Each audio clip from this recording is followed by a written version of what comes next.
Oleh karena mereka terkena, mereka bersungguh-sungguh lagi untuk merancang dan menangkap Yesus pada waktu itu juga. Ayat inti untuk hari ini terdapat dalam Markus 11 ayat 28. Mereka berkata kepadanya, "Dengan kuasa apakah kamu melakukan perkara-perkara ini? Dan siapakah yang memberi kuasa untuk melakukannya?" Tindakan Yesus mengusir para peniaga di bait suci telah menimbulkan kemarahan kepada para ulama Yahudi pada ketika itu. Mereka datang dan berjumpa dengan Yesus di luar bait suci untuk bertengkar. Tanya mereka, "Dengan kuasa apakah kamu melakukan perkara-perkara ini? Dan siapakah yang memberimu kuasa untuk melakukannya?" Saudara, ini adalah pertanyaan perangkap dan kita tahu bahwa para ulama ahli Taurat pada waktu itu memang mencari kesempatan untuk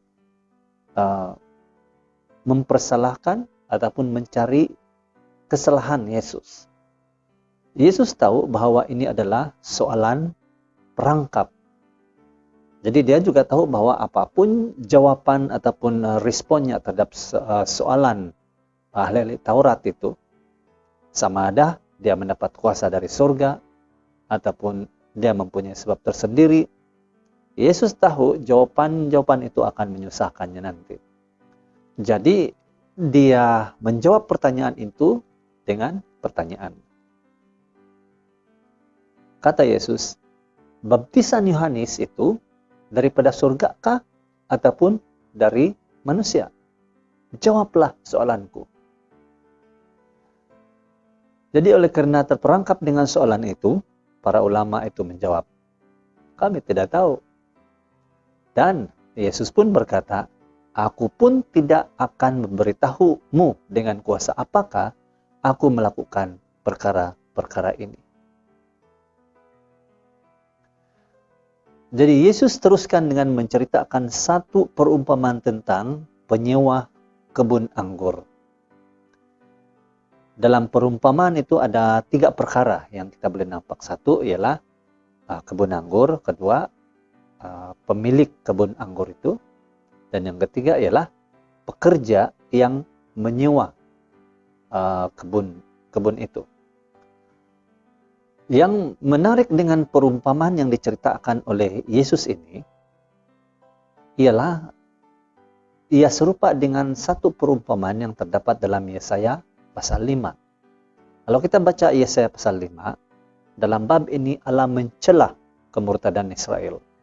Dan cerita ini sebenarnya diketahui ramai, terutama ahli-ahli Taurat. Mereka tahu cerita yang terdapat dalam Yesaya pasal 5 itu. Dan kalau kita lihat, kalau kita pelajari, Anda boleh membaca cerita ataupun perumpamaan yang disebutkan oleh Yesus itu. Di situ dia katakan bahwa penyewa ataupun ada sebuah kebun anggur dan kebun anggur itu telah menyewakan kebunnya kepada seseorang. Tetapi pada suatu ketika apabila sampai ataupun tiba masa untuk mendapatkan bahagian ataupun barangkali sewa daripada kebun itu, pemilik itu telah mengirimkan pekerjaannya untuk berjumpa dengan penyewa kebun anggur itu. Tetapi apa yang berlaku ialah penyewa itu memukul pekerja yang dikirim oleh pemilik itu. Dan pemilik apabila mengetahui kejadian ini, dia katakan, "Oh, lebih baik saya hantar ataupun kirimkan anak satu-satunya anak yang dia ada." Dengan harapan supaya kalau anak tunggal dia ataupun anak pemilik itu sampai, dia akan dihormati dan penyewa itu mendengar apa saja pesanan daripada tuan punya kebun itu.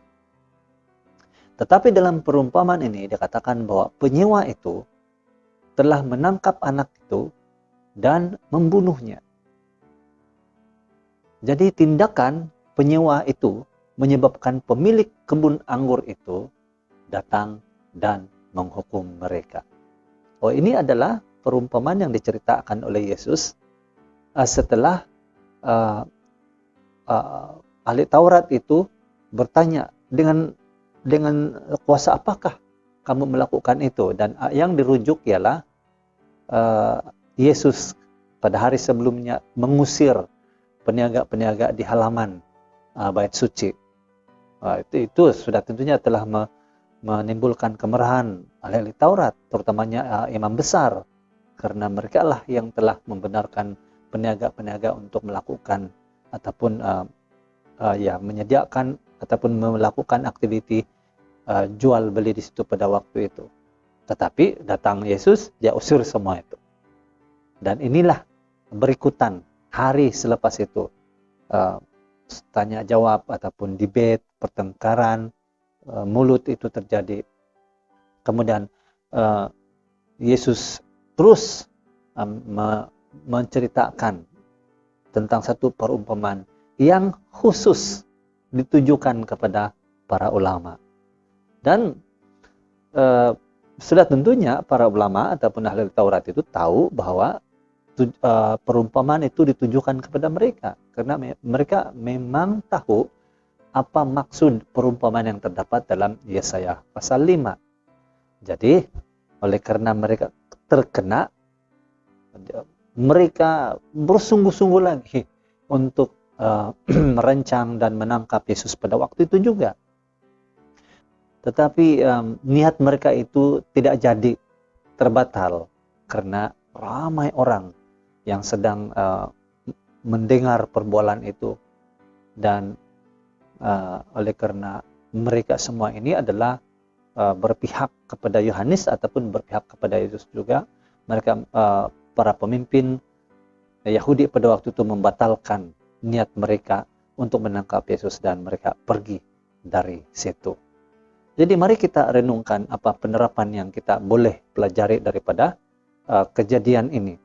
Nah, ingat, kejadian ini adalah hari selepas Yesus membersihkan bait suci.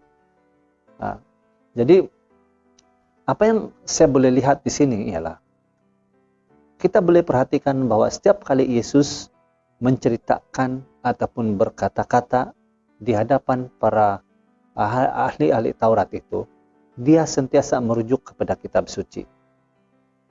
Ungkapan, pertanyaan, cerita dan apa saja teguran yang dia ucapkan sentiasa merujuk kepada kitab Perjanjian Lama. Dan kita boleh lihat di sini bahwa Yesus sangat fasih dengan Perjanjian Lama.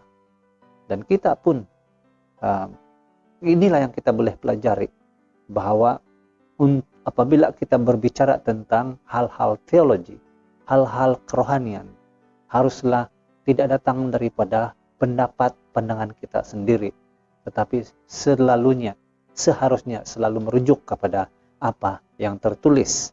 Ada tertulis ataupun tidak, tahukah bahwa ada tertulis? Ya, itu ungkapan yang sentiasa digunakan oleh Yesus.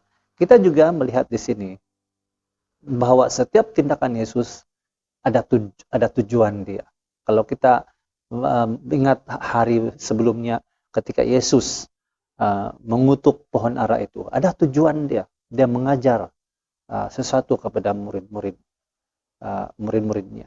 Apabila dia mengusir peniaga yang jual beli di halaman bait suci, dia ada tujuan. Dan ketika dia mengucapkan sesuatu walaupun dalam keadaan yang marah, dia merujuk kepada yang tertulis dalam kitab suci.